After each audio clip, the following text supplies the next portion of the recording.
ایک مرغی اپنے بچوں کے لیے اتنا مہربان ہے تو سوچئے یہ ابھی ایک درجہ ہے، ابھی ہم انسانوں پر نہیں آئے، ابھی ہم انسانوں پر نہیں آئے۔ حضرت عمر فاروق فرماتے ہیں ایک جنگ کے اندر کچھ قیدی گرفتار کیے گئے اور گرفتار کر کے ان کو جناب محمد رسول اللہ کے سامنے لایا گیا۔ ایک جنگ کے اندر کچھ قیدیوں کو گرفتار کیا گیا اور ان قیدیوں کو محمد رسول اللہ کے سامنے پیش کیا گیا۔ ان قیدیوں میں ایک عورت بھی تھی۔ جو قیدی قید کر کے لائے گئے، جو مجرم قید کر کے لائے گئے، ان مجرمین کی لسٹ میں، ان قیدیوں کی لسٹ میں ایک عورت بھی تھی۔ اس کا بچہ کہیں شیرخوار بچہ، دودھ پیتا بچہ کہیں گم ہو گیا تھا، کہیں کھو گیا تھا، دودھ پیتا بچہ۔ یہ عورت جب اللہ کے نبی صلی اللہ علیہ وسلم کے سامنے پیش کی گئی اور جو قیدی نبی کے سامنے پیش کیے گئے، اس عورت کو ہوش نہیں ہے کہ ہم کو نبی کے سامنے پیش کیا گیا ہے، کیا سزا ملے گی۔ اس کا دماغ اپنے بچے کی طرف لگا ہوا ہے، وہ اپنے بچے کے بارے میں سوچتی ہے کہ میرا دودھ پیتا بچہ کہاں ہوگا۔ یہاں تک کہ وہ نبی اکرم صلی اللہ علیہ وسلم کے حکم کے مطابق قیدیوں کو ایک میدان میں جمع کر دیا گیا، اس میدان میں اس عورت کو بھی لایا گیا۔ وہ عورت جس بھی چھوٹے بچے کو دیکھتی، جس چھوٹے بچے کو دیکھتی، جس دودھ پیتے بچے کو دیکھتی، اس سے چھین لیتی اور اپنے پستان سے اس بچے کو لگا کر دودھ پلانے لگتی۔ اللہ کے نبی نے پوچھا ایسا یہ عورت کیوں کر رہی ہے؟ جس عورت کے بچے کو دیکھتی یہ پکڑ لیتی اور اپنے پستان کا دودھ پلانے لگتی، ایسا کیوں ہے؟ جواب ملا اللہ کے نبی، اس عورت کا بچہ کہیں گم ہو گیا ہے، اس لیے یہ ہر بچے کو اپنا بچہ سمجھ رہی ہے۔ اللہ کے نبی نے اس عورت کی اس محبت کو دیکھا، اس عورت کی اس رحمت کو دیکھا جو دوسروں کے بچے کو اپنا بچہ سمجھ رہی ہے۔ اللہ کے نبی صحابہ سے سوال کرتے ہیں، آئے میرے ساتھیوں، اگر اس کو اس کا بچہ مل جائے اور پھر اس عورت سے کہا جائے کہ اپنے بچے کو آگ میں پھینک دو، تو تم کیا امید رکھتے ہو؟ کیا یہ عورت اپنے بچے کو آگ میں ڈال دے گی؟ تصور کرو نبی کا سوال۔ جو عورت دوسرے کے بچے کو اپنا بچہ سمجھ رہی ہے، اگر اس کو اس کا بچہ مل جائے پھر اس عورت سے کہو کہ اپنے بچے کو آگ میں ڈال دے، جلتی ہوئی آگ میں ڈال دے، تو کیا وہ ڈال دے گی؟ صحابہ نے کہا نہیں، ہرگز نہیں۔ اس کی محبت یہ کبھی گوارا نہیں کرے گی کہ وہ اپنے بچے کو آگ میں ڈال دے۔ اللہ کے نبی فرماتے ہیں میرے ساتھیوں، رب کی رحمت کے 100 درجوں میں سے ایک درجہ رحمت کا یہ حال ہے کہ وہ اپنے بچے کو آگ کے حوالے نہیں کر سکتی ہے۔ جس کے پاس 99 درجے رحمت ہو وہ قیامت کے دن اپنے بندے کو جہنم کی آگ میں کیسے ڈالے گا؟ اس کی رحمت یہ کیسے گوارا کرے گی کہ اپنے بندے کو جہنم میں ڈال دے؟ لیکن بندے گناہ کر کر کے، شرک کر کر کے، بدعتیں کر کر کے، شراب نوشی کر کر کے، حرام کھا کھا کر، حرام کی کاروبار کر کر کے اپنے آپ کو خود جہنم میں لے جاتے ہیں، تو اس میں اللہ کی رحمت پھر غضب میں بدل جاتی ہے۔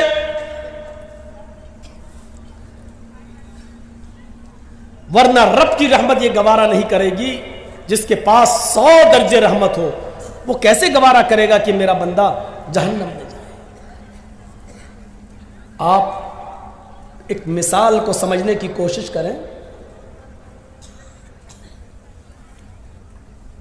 آپ کی بیٹی ہے، شادی ہوئی، آپ نے بہت سے برتن اس کو جہیز میں دیے، کانچ کے 2 برتن، کانچ کے 2 گلاس، شیشے کے 2 گلاس آپ نے اس کو دیے، بہت سے برتن دیے، لیکن 2 گلاس رکھے ہوئے تھے الماری میں۔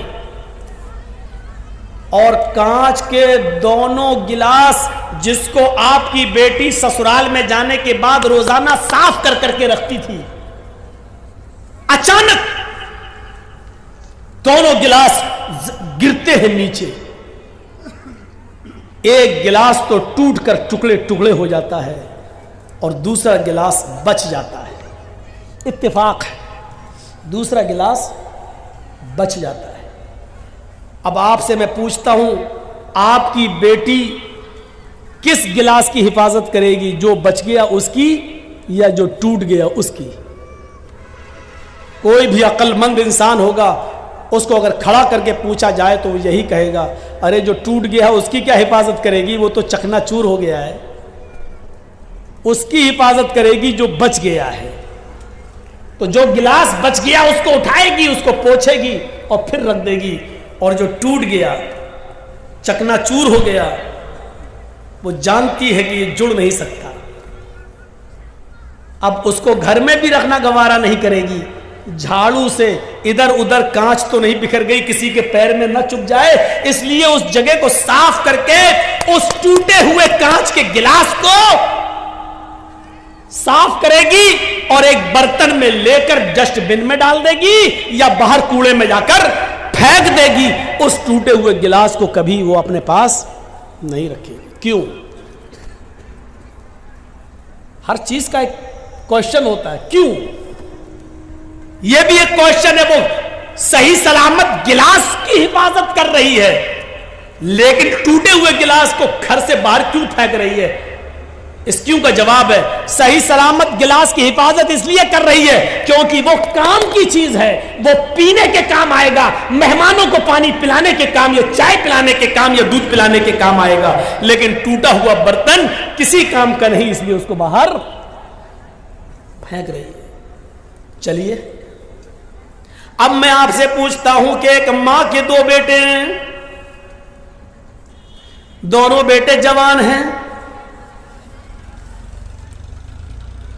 ایک پڑھ لکھ کر بہت قابل ہو گیا ہے، اس کی سرکاری سروس لگ گئی ہے، اس کو 1 لاکھ روپیہ مہینہ مل رہا ہے. ماں بوڑھی ہو چکی ہے، باپ کا انتقال ہو چکا ہے، وہ بیٹا 1 لاکھ روپیہ مہینہ کماتا ہے، 50,000 روپے مہینہ کماتا ہے، اور اسی پر وہ اپنا پیٹ بھی پالتا ہے، اپنے بیوی بچوں کا پیٹ بھی پالتا ہے اور اپنی بوڑھی ماں کا بھی خیال رکھتا ہے. لیکن اسی ماں کا ایک دوسرا بیٹا ہے، وہ بھی جوان ہے، لیکن اس کے دونوں پیروں میں پولیو ہے، لکوا مار چکا ہے، اس کے دونوں ہاتھوں میں کمپن ہے، ہاتھ بھی اس کے لکوا مار چکے ہیں، وہ نہ اٹھنے کے لائق ہے، نہ اپنے سے بیٹھ سکتا ہے، نہ اپنے سے کھا سکتا ہے، نہ اپنے سے پیشاب اور پائخانہ کر سکتا ہے. اس بچے کی عمر بھی 18-20 سال ہے، اس کا بھائی بھی 20-22 سال کا ہے، جو کماتا ہے اور اپنی ماں کو کھلاتا ہے. لیکن یہ بیچارہ اپاہج بچہ، دونوں پیروں سے اپاہج، دونوں ہاتھوں سے اپاہج، بستر پر لیٹا ہے، یہ نہ کما سکتا ہے